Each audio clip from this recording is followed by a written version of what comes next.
mjesto posvjeconym Florianovu Cenewie w 100. rocziznu jego śmierci. Dzysy spotykamy się w 200 lat od urodzenia tego człowieka, który zaczął sprawę kaszewskiej.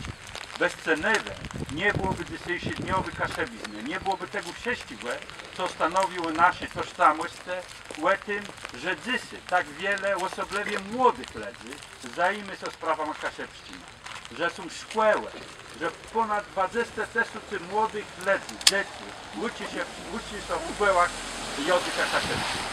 Jest 27 lat temu, 20-25 lat uczyło się po kaszewsku.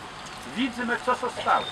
To jest wszystko ząka temu, że w XIX wieku, w połowie XIX wieku Florian Sejnowa zajął się resztą kaszewską, zajął się literaturą kaszewską, zaczął rozkłężać.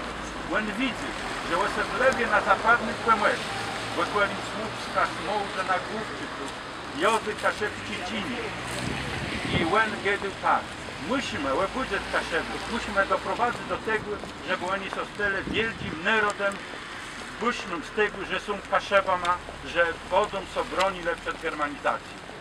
To, co zaczęło tyś tyłe w tym melu, na miejsce między Siunowem a Stajszewem. To jest osobliwy, ważny plac ze spraw kaszewskich. Temu tyłe 20. rocziznu jego urodzeni, słoniwym i światłym kamień jemu poświęcony.